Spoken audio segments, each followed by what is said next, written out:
কখনো কখনো অন্ধকারের সাথে লড়াই করার জন্য আমরা প্রদীপ জ্বালাই। এতে প্রথমে সলতে রাখি, তারপর তেল ঢালি, তারপর আগুন জ্বেলে এটা প্রজ্বলিত করি। তারপর একটা সময় আসে যখন এই প্রদীপ নিভে যায়। কারণটা কি? কারণ কি এটা যে প্রদীপের প্রকাশমান হওয়ার ক্ষমতা সমাপ্ত হয়েছে?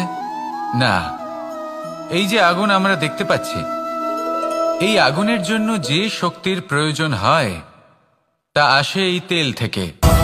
যদি এই তেল সমাপ্ত হয়ে যায় তাহলে এই প্রকাশ তাও সমাপ্ত হয়ে যায়। আর আমাদের জীবনে এই তেল হলো আমাদের কর্ম, আর এই আগুন আর এর দ্বারা উৎপন্ন হওয়া প্রকাশ আমাদের ভাগ্য। যত আমাদের কর্ম ক্ষীণ হতে থাকবে, আমাদের ভাগ্য সৌভাগ্য কোথাও না কোথাও লুপ্ত হয়ে যাবে। যে উজ্জ্বল ভবিষ্যৎ আমরা চাইছি তা কখনো লাভ করতে পারবো না যদি কর্ম না করি। ঠিক যেমন তেল ছাড়া অগ্নি উৎপন্ন হয় না, তেমনি কর্ম ছাড়া সৌভাগ্য হয় না। আর যেমন কর্ম তেমন ভাগ্য। তাই সবসময় কর্ম করতে থাকুন, কর্ম করা থামাবেন না। আর আমার সাথে ভালোবেসে বলুন, রাধা রাধা।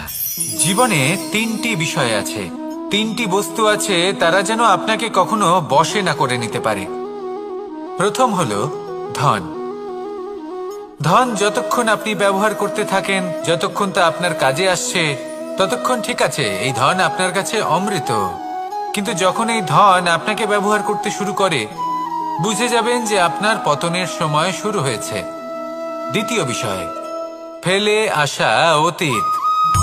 যাই করুন, আপনি অতীত পাল্টাতে পারবেন না, আর এই সত্যিটা আপনিও জানেন। কিন্তু তাও এর বশবর্তী আমরা হয়ে পড়ি। আর যখন তাই হয়, তখন এই সংসারে আমরা যেখানেই যাই না কেন, যত বড়ই সুখ লাভ করি না কেন, সেই সব আমাদের কাছে তিক্ত বলে মনে হয়। তৃতীয় বিষয়, আপনার আশেপাশের মানুষ ভিন্ন ভিন্ন ধরনের মানুষ হয়, যাদের চিন্তা ভাবনা এবং দৃষ্টিভঙ্গি ভিন্ন ভিন্ন প্রকারের। যদি এদের বশবর্তী আপনি হয়ে পড়েন, তাহলে কেউ বলবে এটা করো, এটা ভালো। কেউ বলবে এটা করো না, ওটা করো, ওটা ভালো কাজ। কেউ বলবে এই দুটোই করো না, অন্য কিছু করো। এই কথাগুলিতে আপনি এতটাই জড়িয়ে পড়বেন যে আপনি লক্ষ্যভ্রষ্ট হয়ে পড়বেন। তাই এই তিন বিষয় থেকে সাবধানে থাকবেন। যদি কোনো কিছু বশ করতে হয়, তাহলে আপনাকে বশ করতে হবে আপনার আজকে, নিজের বর্তমানকে। এটা খুব প্রয়োজনীয়। এটা ভাববেন যে এই সময়ের সদ্ব্যবহার আমি কিভাবে করব, সময়কে শাসন কিভাবে করব, ওই কর্ম কিভাবে করব যাতে ভবিষ্যতে কখনো আমার আফসোস না হয়, বরং এই সংসার আমাকে নিয়ে গর্ব করবে, সেই কর্ম করুন। আর যখন আপনি এটা শিখে নেবেন, তখন আপনি নিজেই নিজেকে প্রকৃত অর্থে ভাগ্যশালী করে তুলবেন। আসুন আমার সাথে ভালোবেসে বলুন, রাধা রাধা। অনেক সময় আমরা কারোর নীরবতাকে তার দুর্বলতা ভেবে বসি।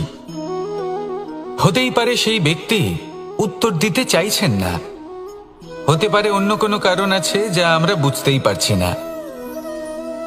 সেই জন্য তাকে দুর্বল ভেবে নেওয়া অনুচিত। দেখতে গেলে এই বিশাল সমুদ্র এও কিন্তু নীরব, শান্ত হয়। কিন্তু যখন সে রুদ্র মূর্তি ধারণ করে, তখন কি হয়?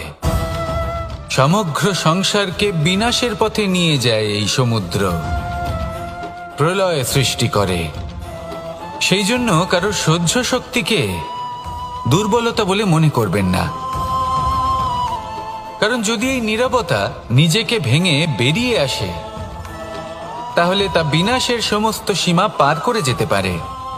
তাই এই নীরবতাকে সবসময় বুঝুন, সবসময় একে সম্মান করতে শিখুন। আর আমার সাথে ভালোবেসে বলুন, রাধা রাধা। কখনো কোনো চাতক পাখিকে দেখেছেন? কথায় আছে যে বছরে মাত্র একবার সে তার তৃষ্ণা মিটিয়ে থাকে, আর তাও আকাশে ভেসে থাকা মেঘের দ্বারা ঘটানো বৃষ্টির জলের ফোঁটা থেকে। আর কোথাও থেকে সে তার তৃষ্ণা পূরণ করে না। সারা বছর সে নিদারুণ গরম সহ্য করে, তীব্র শীতও সহ্য করে, শুধু এই আশা নিয়ে যে বছরে একবার অন্তত সেই মেঘের ঘন ঘটা হবে, বৃষ্টি হবে, আর সে তার তৃষ্ণা নিবারণ করবে। এটা আসলে কি? এটা আসলে বিশ্বাস। সেই বিশ্বাস যে বছরে একবার সেই মেঘ আসবে তৃষ্ণা নিবারণ করতে। যেমন দেখুন, একটা সূর্যমুখী ফুল সারা রাত অন্ধকারের সাথে যুদ্ধ করে, কারণ তার বিশ্বাস যে ভোরবেলায় সূর্য তাকে অবশ্যই দর্শন দেবেন। সেটাও বিশ্বাস ছিল যার উপর ভরসা করে মনু একটা নৌকা নিয়ে বেরিয়ে পড়েছিলেন এবং সমস্ত সৃষ্টিকে প্রলয়ের হাত থেকে বাঁচিয়েছিলেন। সেটাও ছিল ভালোবাসার প্রতি বিশ্বাস যার উপর ভরসা করে বানর এবং ভাল্লুক সেনা নিয়ে শ্রীরাম আক্রমণ করেছিলেন সমস্ত বরদানপ্রাপ্ত অসুরগণ এবং রাক্ষসগণের লঙ্কায় এবং জয় লাভ করেছিলেন। এই বিশ্বাসই হলো এই বিশ্বের আশা। বিশ্বাস রাখুন যে আপনি হলেন সর্বশ্রেষ্ঠ এবং শুধুই নিজের কর্ম করতে থাকুন। এই বিশ্বাসের আশাই আপনাকে প্রতি মুহূর্তে বল প্রদান করবে। এ হলো আমার বিশ্বাস। আসুন আর আমার সাথে ভালোবেসে বলুন, রাধা রাধা। যোগাসন। যোগাসনে আসন অত্যন্ত গুরুত্বপূর্ণ। এবার আমি বলবো সবথেকে শ্রেষ্ঠ আসন কোনটি। আশ্বাস। নিজেকে আশ্বস্ত করতে থাকুন যে আমি আছি, সব ঠিক হবে, যা হচ্ছে ভালোর জন্য হচ্ছে। এই আশ্বাস আপনাকে জীবনে এমন ধন্যাত্মক বিশ্বাস দেবে যে আপনি বড় বড় সমস্যার সমাধান করতে পারবেন। এবার যদি কথা বলি সবথেকে কঠিন সময়ের, তাহলে সেটা হলো বিচ্ছেদের। যা মা সীতাকে সহ্য করতে হয়েছে শ্রীরামের জন্য, রাধা কৃষ্ণকেও সহ্য করতে হয়েছে। যে ব্যক্তি বিচ্ছেদের সময় সঠিক পথে চলে এসেছে সে জীবনে অনেক শ্রেষ্ঠ স্থানে অবশ্যই পৌঁছতে পারবে। এবার যদি কথা বলি সবথেকে জরুরি এবং গুরুত্বপূর্ণ সময়ের, তাহলে সেটা হলো সংযোগ। সকলকে সাহায্য করতে থাকুন। আপনি অন্যদের সাহায্য করে তাদের যত আনন্দ দিতে পারবেন ততটাই আনন্দ আপনারও জীবনে অবশ্যই আসবে।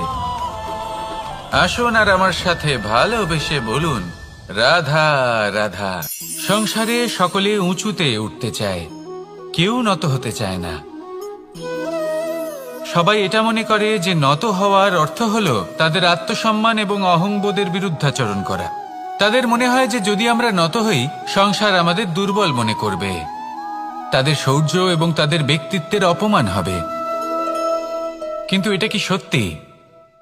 প্রত্যেকবার নত হওয়ার অর্থ কি সম্মানহানি হওয়া? কখনোই নয়। আপনি নিজের জীবনকেই দেখে নিন। আপনার কোনো অমূল্য জিনিস যদি নিচে পড়ে যায় তাহলে তাকে কিভাবে তোলেন? সেই বস্তুকে তোলার জন্য আপনাকে নত হতেই হবে। আপনি বড়দের আশীর্বাদ কিভাবে লাভ করেন? আপনি নত হয়ে তবেই তাদের আশীর্বাদ লাভ করতে পারেন, তাই না? ভেবে দেখুন, আপনি একটা পথে হাঁটছেন, আপনি দেখতে চাইছেন যে আপনি সঠিক পথে হাঁটছেন কিনা, পায়ের নিচে কাঁটা পড়ে আছে কিনা। কিভাবে দেখবেন? আপনাকে সেই মাথা নত করেই দেখতে হবে। এর অর্থ কি? অর্থ খুব সহজ। প্রত্যেকবার নত হওয়া অনুচিত নয়, সেটা কোনোভাবেই সম্মানহানি নয়। পরিস্থিতি অনুসারে এবং যেখানে প্রয়োজন আপনি নত হতে শিখে গেলে আপনি অনেক কিছুই লাভ করতে পারবেন। জ্ঞান, মান, গুণ, বিশ্বাস। সেই জন্য প্রয়োজন এবং পরিস্থিতি অনুসারে নত হতে শিখুন। এতে অনুচিত কিছুই নেই। আত্মসম্মান থাকা অত্যন্ত প্রয়োজনীয়, কিন্তু তা যেন কখনো অহংকারে পরিণত না হয়। এই বিষয়ে অবশ্যই নজর রাখবেন এবং আমার সাথে ভালোবেসে বলবেন, রাধা রাধা।